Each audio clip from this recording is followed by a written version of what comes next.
What is up, guys? It is yet time for another TWAB.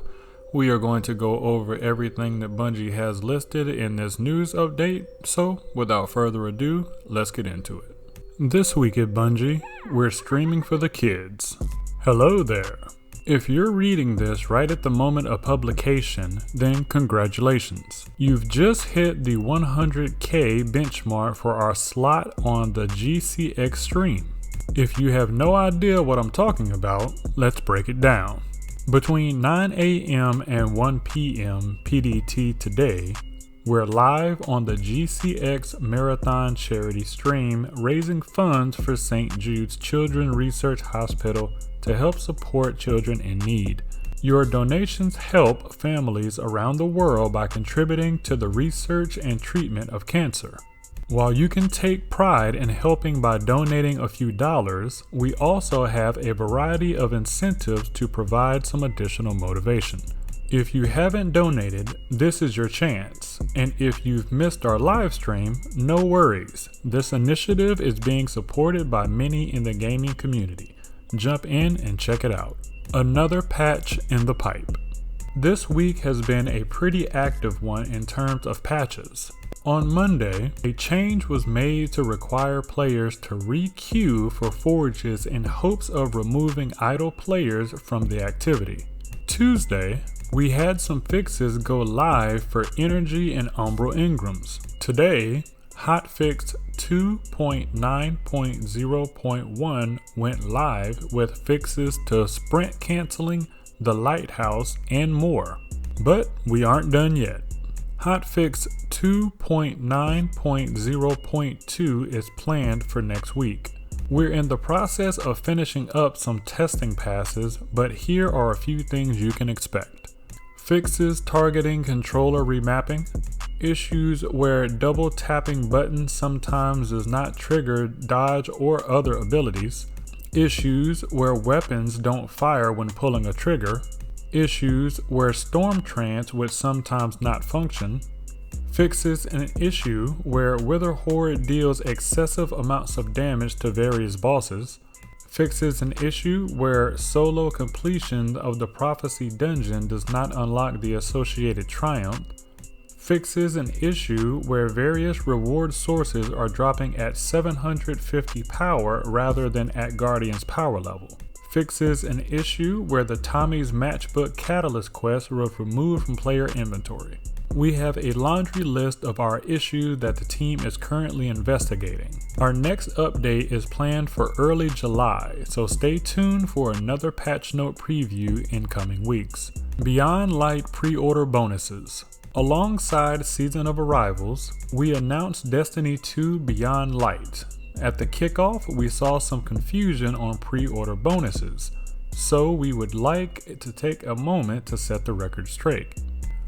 When pre-ordering Destiny 2 Beyond Light, players will be granted access to multiple in-game bonuses. All editions: Exotic, Rimmed Ghost Shell, Legendary Emblem, Deluxe and Collector's Edition, Exotic Freeze Tag Emote. These items are available at Master Raoul in the tower after you've placed your pre-order. If you pre-ordered the Collector's Edition through the Bungie store, a code for these pre-order incentives will be emailed to you within 24 to 48 hours.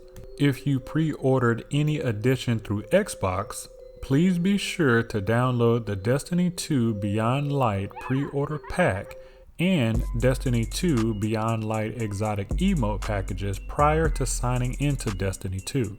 Pre-order items will not be available until this is installed. You may need to close the game application and relaunch if these items are not available after installing the above mentioned packages. Destiny 2 Beyond Light should become available on PlayStation later today, June 18th. Stay tuned to @Bungie for updates.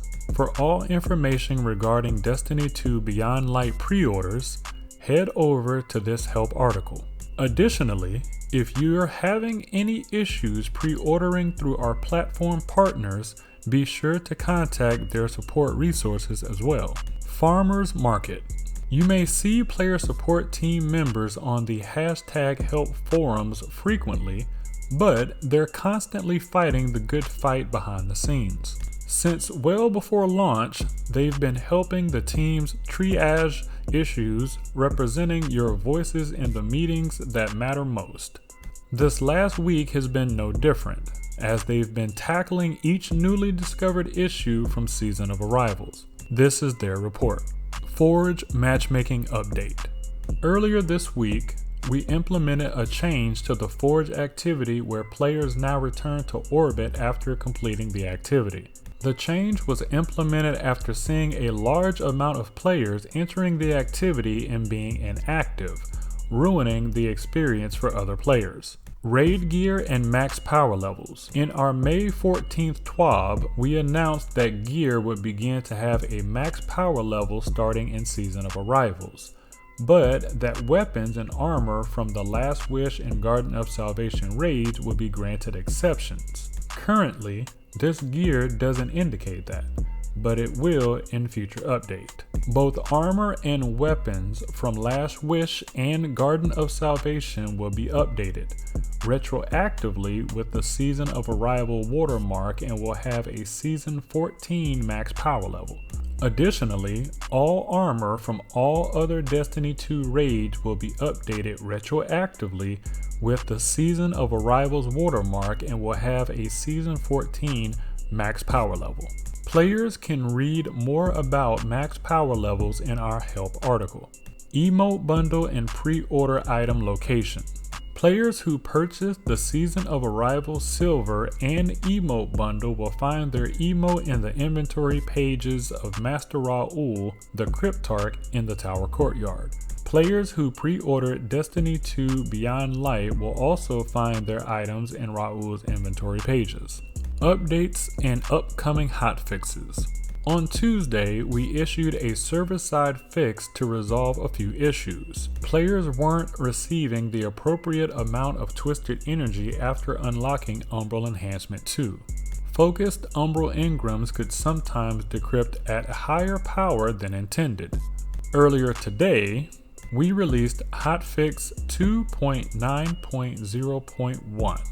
This hotfix included the following resolved issues. Sprinting on a controller would cancel if clicked again. We are still investigating other controller remapping issues and have listed them in this thread. Prime engrams were rewarding warlocks with hunter armor.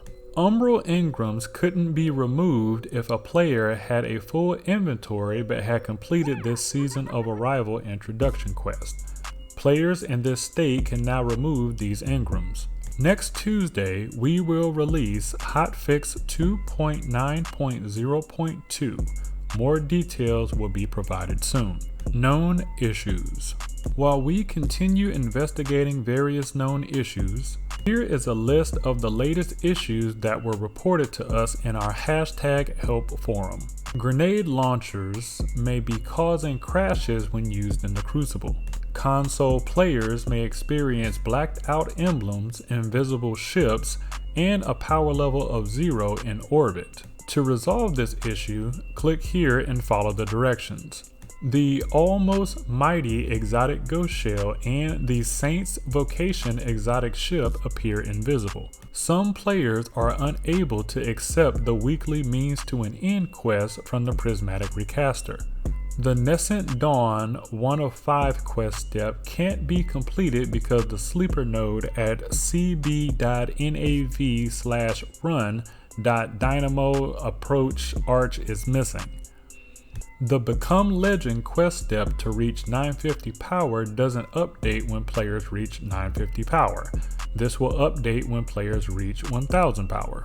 The Tommy's Matchbook Catalyst quest has been removed from players' inventories. The Upgrade Gift Ranks Triumph doesn't track gift ranks purchased at the Prismatic Recaster. The Prophecy Dungeon Solo Triumph doesn't unlock when players solo the Prophecy Dungeon. The Contact Heavy Hitters Triumphs doesn't accurately update when the appropriate Taken boss is killed.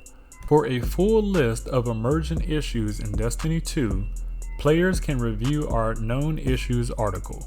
Players who observe other issues should report them to our #help forum. So this week's TWAB was another kind of update for bugs, fixes, and patches. Nothing really meaty for us to sink our teeth into.